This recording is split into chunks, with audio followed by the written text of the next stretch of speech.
Hello student, आज topic ले रहे हैं हम इलेक्ट्रॉन बंधुता, इलेक्ट्रॉन एफिनिटी। हाँ, देखिए इलेक्ट्रॉन एफिनिटी क्या होती है। किसी तत्व की गैसीय अवस्था में एक विगलित परमाणु आइसोलेटेड एटम्स द्वारा एक अतिरिक्त इलेक्ट्रॉन ग्रहण करने में उत्सर्जित ऊर्जा को उस तत्व की इलेक्ट्रॉन बंधुता यानी इलेक्ट्रॉन एफिनिटी कहते हैं। देखिए एक्स गैस, यहाँ पे कोई एक्स गैस ले ली, उसमें से इलेक्ट्रॉन क्या हुआ, उत्सर्जित हुआ। तो एक्स यहाँ पे जो है वो कोई तत्व है, गैस है, उसमें इलेक्ट्रॉन बढ़ेंगे, घटेंगे नहीं। तो यहाँ उसकी इलेक्ट्रॉन एफिनिटी बंधुता बढ़ेगी। ठीक है, तो इलेक्ट्रॉन बंधुता की इकाई यानी ऐसा यूनिट जो होती है वो उसकी केजी मोल इनवर्स है, जो आयनन विभव की थी, वही इलेक्ट्रॉन बंधुता की है। किसी तत्व की इलेक्ट्रॉन बंधुता निम्नलिखित कारकों पर डिपेंड करती है। जो फैक्टर हैं उसके ऊपर क्या है, देखिए इसके फैक्टर क्या हैं। ये हमारी रिएक्शन थी। तो नाभिकीय आवेश यानी न्यूक्लियर चार्ज। न्यूक्लियर चार्ज क्या है, इलेक्ट्रॉन बंधुता नाभिकीय आवेश बढ़ने पर बढ़ती है। इलेक्ट्रॉन बंधुता नाभिकीय आवेश न्यूक्लियर चार्ज बढ़ने पर क्या होता है, बढ़ता है। इस कारण इसका नाभिकीय आवेश अधिक होने पर ग्रहण किए जाने वाले इलेक्ट्रॉन के लिए आकर्षण अधिक हो जाता है। ठीक है, यानी परमाणु का आकार, साइज ऑफ द एटम। परमाणु का आकार बढ़ने पर नाभिक और बाह्य कोश के बीच की दूरी बढ़ जाती है। ये जैसे आयनन विभव में था वैसे इलेक्ट्रॉन एफिनिटी में भी है। क्या है कि इसमें जैसे परमाणु का आकार बढ़ेगा तो नाभिक और बाह्य आउटरमोस्ट सेल के बीच की दूरी भी बढ़ जाएगी, तो ग्रहण किए जाने वाले इलेक्ट्रॉन के आकर्षण कम हो जाता है और परिणाम स्वरूप इलेक्ट्रॉन बंधुता कम हो जाती है। ठीक है, इधर देखिए, इसमें आधे भरे हुए तथा पूर्ण भरे हुए कक्षकों का प्रभाव यानी effect of half field and completely field orbitals.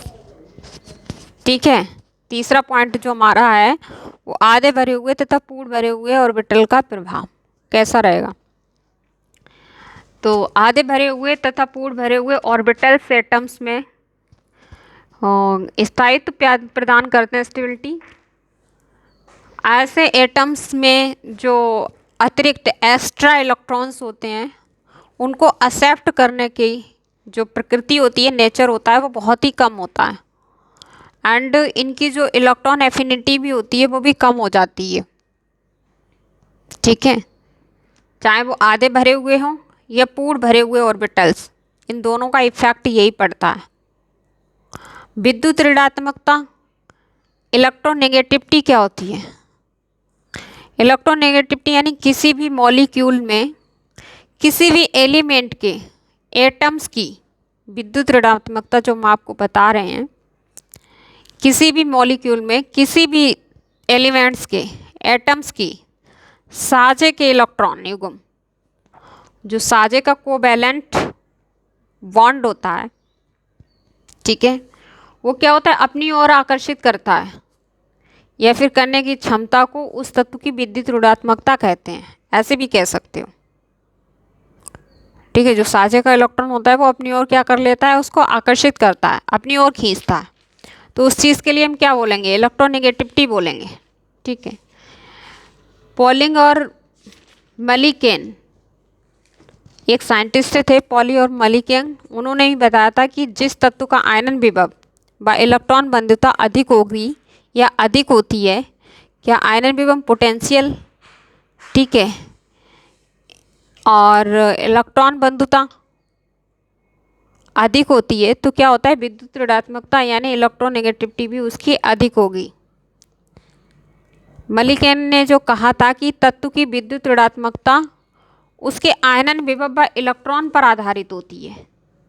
क्या कहा था कि उसकी जो तत्व की विद्युत ऋणात्मकता जो होती है वो आयनन विभव व इलेक्ट्रॉन बंधुता पर निर्भर करती है।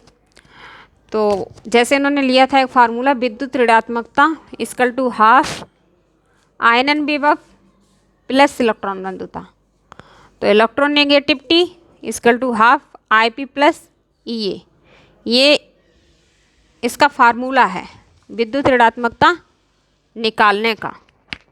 ठीक है, तो इलेक्ट्रॉन बंधुता का प्रयोग कहाँ करते हैं, कैसे करते हैं? देखिए, विद्युत ऋणात्मकता एक सापेक्ष संख्या है, रिलेटिव नंबर है, क्योंकि ये फ्लोरीन की विद्युत ऋणात्मकता सबसे अधिक होती है। कैसे पता करोगे आपकी फ्लोरीन की सबसे अधिक होती है? क्योंकि फ्लोरीन की विद्युत ऋणात्मकता 4.0 मानते हुए अन्य तत्व के सापेक्ष हम विद्युत ऋणात्मकता की गणना कर सकते हैं। ये देखो एस ब्लॉक के तत्व हैं, ये पी ब्लॉक के तत्व हैं। ठीक है, एस ब्लॉक हमारा क्या है? हीलियम। हीलियम का 2.2 होगा, लिथियम का beryllium 1.5, boron 2, carbon 2.65, nitrogen 3, oxygen 3.5, fluorine देखो 4। सबसे ज़्यादा होती है फ्लोरीन की है, और फ्लोरीन किस में आता है? पी ब्लॉक में आता। ठीक है, इतनी किसी की नहीं होती। वैसे ही आवर्त सारणी में आप नीचे की तरफ चले जाएंगे तो उतनी विद्युत ऋणात्मकता क्या होगी? घटती चली जाएगी। ठीक है, तो सबसे ज़्यादा किसकी होती है? फ्लोरीन की। और फ्लोरीन के बाद फिर ऑक्सीजन की होती है, कि ऑक्सीजन की 3.5 होती है, फ्लोरीन की 4 होती है, नाइट्रोजन की 3 होती है।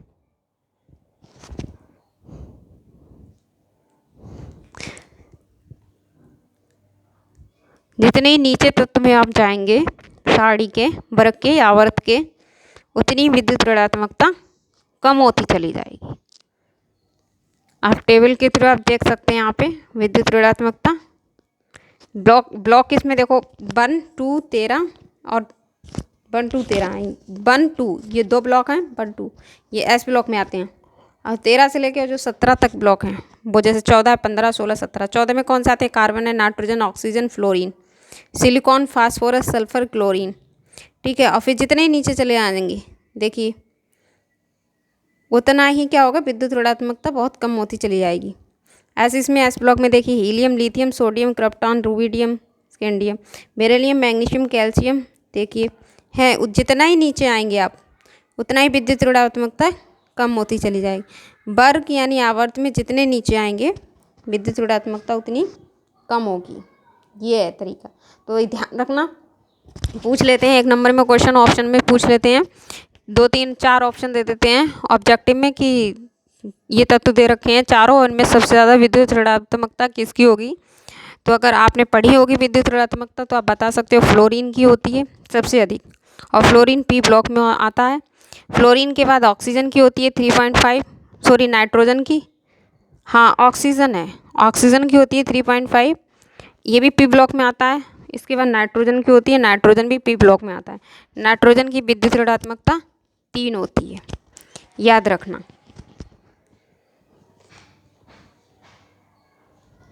ठीक है, तो आज का ये हमारा जो चैप्टर अभी तक जो चल रहा था केमिकल बॉन्डिंग, ये भी चैप्टर हमारा फिनिश हो गया है। केमिकल बॉन्डिंग सारे टॉपिक्स इसमें हो गए हैं। विद्युत ऋणात्मकता आज कराइए, इलेक्ट्रॉन बंधुता भी आज कराइए, आयनन विभव भी आज हुआ है। 3 टॉपिक आज हो गए हैं, आयनन विभव, ionisation potentials, electron affinity and electronegativity. ठीक है, उससे पहले पोजीशन भी आज ही बताया है। पीरियडिक टेबल में जो पोजीशन है, प्रीडिक्शंस ऑफ पोजीशंस, वो भी आज ही टॉपिक लिया था। ठीक है, ये 4 टॉपिक आज कंप्लीट हो गए। इससे पहले जो बताए थे वो बर्ग class and Mendeleev periodic tables, long Mendeleev जिसे बोलते हैं न्यू मॉडर्न, एंड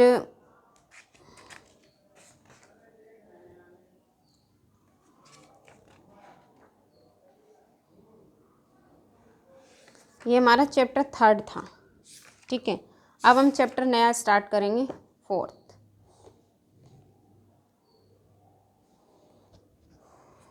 देखिए जैसे इसमें दे रखा है यहाँ पे सोडियम का दे रखा है 11 वर्ग है ये, तो ये किस में आएगा? सोडियम प्रथम, आवर्त और तृतीय। जो वर्ग होगा वो हमारा प्रथम होगा, आवर्त होगा वो हमारा तृतीय होगा। ऐसी आवर्त इसका यहाँ पे निकालना पड़ेगा, ठीक है।